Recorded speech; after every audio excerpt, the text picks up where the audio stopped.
Bienvenue à tous dans ce premier numéro de À la lumière de la parole, une émission où on prend le temps ensemble de s'arrêter et surtout de laisser la parole de Dieu éclairer notre vie, éclairer les réalités même de notre quotidien.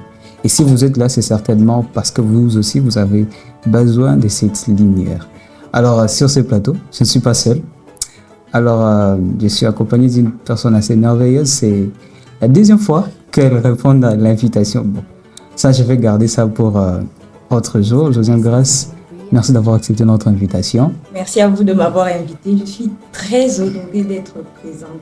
Wonderful, merci beaucoup. Elle est chrétienne, elle est créateur de contenu, elle est aussi hôte d'un podcast à ma table. Je vais la laisser se présenter à quelques mots et après on revient. Moi, je suis Josiane Grace Okito. Je suis créatrice de contenu sur les réseaux sociaux, Instagram, TikTok et Facebook, et même aussi sur YouTube parce que j'ai un podcast qui est dénommé À ma table. Si je peux le dire ainsi, je suis chrétienne aussi. Ok, Voilà. Voilà. Alors, beaucoup à dire sur elle, mais pas le vif de notre sujet. Alors, pour aujourd'hui, nous allons aborder un sujet assez particulier. Avec elle, nous parlerons autour du terme une parole qui est claire. Pourquoi une parole qui est claire? Avant qu'elle ne reprenne la parole, nous lisons dans le livre de Psaume, le 119e verset. La Bible dit ce qui suit. Psaume 119, le 105e verset. Ta parole est une lampe à mes pieds et une lumière sur mon sentier. Vous savez, nous vivons une époque où les choses vont tellement vite et les repères aussi changent. Quand vous lisez le même texte de la version Semeur, il dit, ta parole est comme une lumière à mes pieds. Alors, Josiane Grace, pensez-vous vraiment que la Bible de nos jours est vraiment cette pièce centrale de la vie des chrétiens? Est-ce qu'elle est vraiment, je veux dire, le socle des chrétiens aujourd'hui? Je dirais oui, je le crois fortement. Que la parole de Dieu est encore le socle dans la vie des chrétiens. Mais il faut savoir qu'il y a toujours des exceptions à la règle. Il y a aussi de ces chrétiens-là qui se disent chrétiens, mais qui vivent comme ils veulent, sans vraiment mettre au centre de leur vie la parole. Voilà. Mais cela ne dit pas ou ne montre pas ou n'affirme pas que tous les chrétiens ne se basent pas sur la parole pour vivre. Ils ne font pas de la parole leur lumière. Alors, c'est vrai. Les chrétiens, aujourd'hui encore, la parole de Dieu est leur lumière. Je crois. J'espère vraiment parce que, vous savez, de nos jours, certains prennent la Bible juste comme un vieux livre. Ils ne tiennent pas vraiment compte de ce que la Bible est. Elle est au-delà d'un livre, au-delà de ce qu'ils appellent livre ou vieux livre. C'est vraiment le GPS d'un chrétien. Et à la matière, il y a un évangéliste, George Miller, l'allemand, en réponse à ce qu'il voulait savoir comment est-ce qu'un chrétien pouvait acquérir de la foi. Il donne 3 prérogatives, mais la première qui retient vraiment mon attention pour rester dans l'idée même de notre thème d'aujourd'hui, il dit, pour qu'un chrétien acquiert de la foi, il dit d'abord, premièrement, c'est par la lecture de la Bible et la méditation. Et donc, Josiane Grace, comment avez-vous découvert la Bible pour la première fois? Personnellement, moi, je me rappelle, la Bible pour la première fois, quand je l'ai découvert, c'était après que j'ai reçu le Seigneur. J'avais une petite Bible comme ça. Je la lisais de temps en temps, mais ce jour-là, bizarrement, j'ai commencé à lire Matthieu, chapitre 1, verset 1. Et je me souviens toujours, il y a quelque part, le verset qui me restait en tête. Jésus leur dit, suivez-moi et je vous ferai pécheurs d'hommes. Alors, comment avez-vous découvert la Bible? Est-ce que c'était à l'école du dimanche? Est-ce que c'était dans quelles circonstances? Déjà, moi, je suis née dans une famille chrétienne. On allait à l'église et tout. Et depuis toute petite, j'étais à l'école divine. Et j'ai vraiment découvert la Bible. Je suis entrée vraiment en contact avec la Bible quand j'étais très petite. C'était pendant la période de préparation de Noël. Et on devait faire des récitals et tout ça.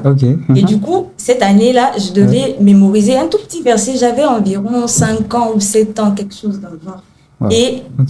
c'est même mon verset préféré, Psaume 150, verset 6. Ok. Ouais, c'est vraiment là que j'ai vraiment été en contact avec la Bible, pour la toute première fois. Wow. Et la suite? Mais après, c'est vrai que j'étais en contact avec la Bible, mais c'était pas devenu mon GPS, comme je peux le dire. Ok. Mais c'est bien plus tard, des années plus tard, je pourrais dire 10 ans plus tard, que lorsque j'ai donné ma vie à Jésus, lorsque j'ai commencé à suivre Jésus, c'est là maintenant que j'ai vu et compris même le sens de ce passage que je dis être mon passage préféré d'un autre regard. J'ai vu ça d'un autre regard. Voilà. Wow.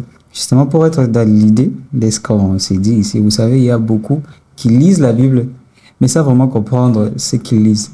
Parce que, admettons-le, quand on se le dit, c'est toujours pas facile de lire la Bible, et à un moment, on lit juste pour lire.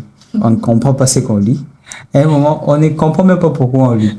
Et on a fait, voilà, les récits, les textes qu'il faut vraiment lire à tout moment. Comme un roman. Oui, et sans rien comprendre. Alors, pensez-vous vraiment que les gens de nos jours ne lisent pas la Bible parce qu'ils n'ont pas le temps, ou peut-être parce qu'ils ont beaucoup d'occupations, ou parce qu'ils ont prioritisé, voilà, ils ont donné la priorité à autre chose que la Bible. Parce que, voilà, un jeune qui se dit, moi, j'ai pas le temps, je suis tout le temps à la fac, je suis tout le temps boulot et tout ce qui va avec. Qu'est-ce qui en est vraiment la base? Qu'est-ce qui est à la base du fait que de nos jours, on ne laisse vraiment plus la parole de Dieu vraiment éclairer notre quotidien?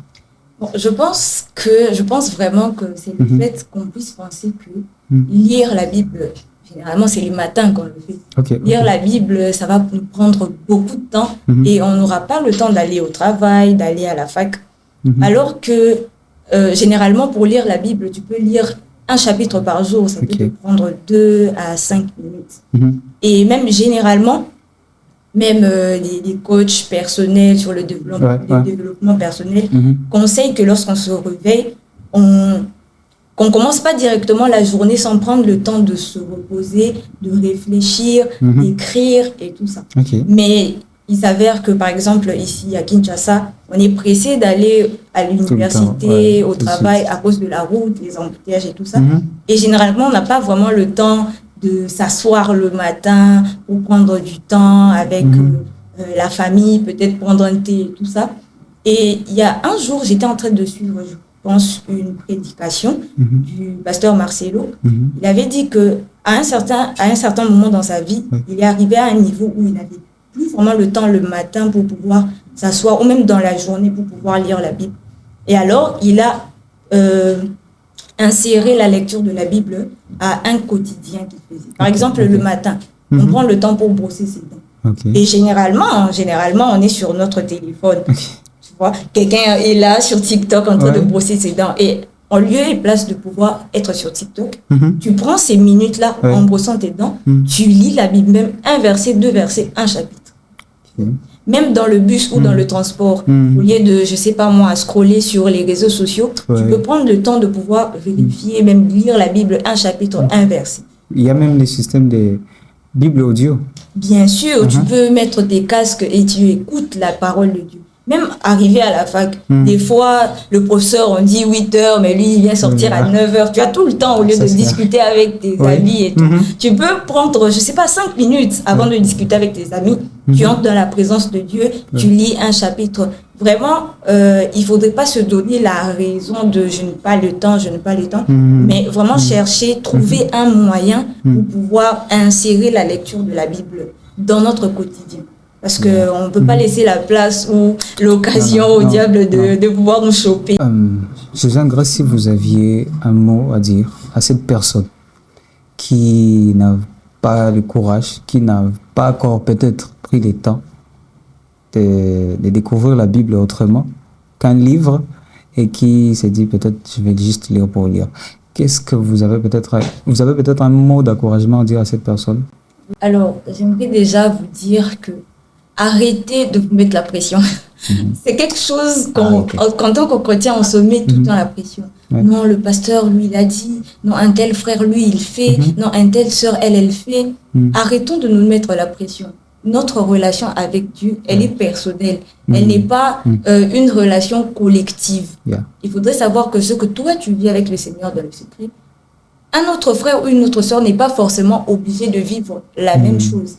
C'est vrai que ton frère, ta sœur, le pasteur a pu te partager ça pour te montrer la grandeur de Dieu, pour te montrer à quel point l'Éternel est bon, pour te montrer comment est-ce que lui ou elle a une relation avec le Seigneur. Mais que cela ne soit pas pour toi une façon de te mettre la pression. Non, en tout cas, parce que moi, je connais des gens qui se culpabilisent. Par exemple, je connais, ils n'ont pas lu la Bible, ils se culpabilisent. Et tellement qu'ils se culpabilisent, ils n'arrivent même pas à aller encore prendre de la Bible et à pouvoir lire. Alors que ce n'est pas ça le but. Le but, c'est de passer le temps avec le Seigneur. Tu peux peut-être ne pas arriver à lire un chapitre et comprendre du coup, parce que des fois, tu te réveilles, tu sais pas. Par exemple, tu lis Malachie, tu n'arrives pas à comprendre. Mais il est important de lire. Que tu comprennes ou que tu ne comprennes pas, il est important de lire parce que les Saint-Esprit, il rappelle la parole de Dieu. Il rappelle ce qu'on sait. Il rappelle ce qu'on connaît. Donc, il est important de lire. Que tu comprennes ou que tu ne comprennes pas, il est important de lire. Même si tu n'as pas le temps, crée le temps. Prends la lecture de la Bible, insère-le dans une de tes activités que tu fais, par exemple. Tu peux, je sais pas, peut-être que tu es architecte ou tu es sur le terrain, tu peux toujours trouver du temps pour pouvoir même lire un verset. Donc, lis au moins même un verset par jour. Ça va vraiment t'aider dans ta foi, ça va vraiment t'aider à grandir et à rester vraiment proche de Dieu. Exactement, merci beaucoup Josiane, grand merci. Ce que moi j'aurais compris de ces moments de partage, parce que la parole elle est vivante et elle est vraiment vraie. Pourvu qu'on laisse la place à la parole de Dieu d'éclairer notre vie. Moi je vous encourage, je t'encourage, toi qui nous as suivis, de prendre juste 5 minutes cette semaine, de lire ta Bible et d'ouvrir ne serait-ce qu'un seul verset. Tu pourrais être surpris de la bénédiction et de la richesse que rafferment ces textes. Josiane Grèce, pour finir, nous avons pris une habitude qui va rester, c'est de finir ces moments par la prière. Une courte prière, n'est-ce pas, à l'égard de tout ce monde. Et surtout une prière qui va encore, encourager un frère et une sœur. D'accord. Merci. Prions. Père éternel Jésus, nous te rendons multiples actions de grâce. Merci pour ce frère, merci pour cette sœur qui nous a suivis du début jusqu'à la fin. Merci Seigneur de nous donner la capacité de pouvoir encore te chercher encore plus. Merci de nous donner le temps et l'intelligence de pouvoir insérer la lecture de la Bible dans notre quotidien. Seigneur, ne nous laisse pas le temps de pouvoir nous justifier. Ne nous laisse pas le temps de pouvoir nous dire qu'on n'a pas le temps, qu'on fera ça après, que nous ne puissions pas procrastiner ce que nous devons faire dans l'immédiat. Père éternel Jésus, fortifie-nous. Seigneur, pour ceux qui sont culpabilisés parce que ça fait autant de temps qu'ils n'ont pas cherché, qui n'ont pas ouvert leur Bible. Père éternel, je te prie afin que tu puisses les restaurer leur cœur et leurs pensées, afin qu'ils sachent que tu les aimes et que tu les attends toujours. Merci Père éternel Jésus pour aujourd'hui. C'est ainsi que nous disons merci Père. Merci Père. Donc Jésus, nous t'avons ainsi prié. Amen, amen, amen. Gloire au Seigneur. Ça n'est donc fini pour ce numéro. On se donne rendez-vous pour un prochain numéro de pas longtemps. En attendant, si vous avez aimé, partagez cette vidéo, partagez même cette lumière, n'est-ce pas, la lumière de la parole de Dieu autour de vous, et que Dieu vous bénisse, paix et grâce.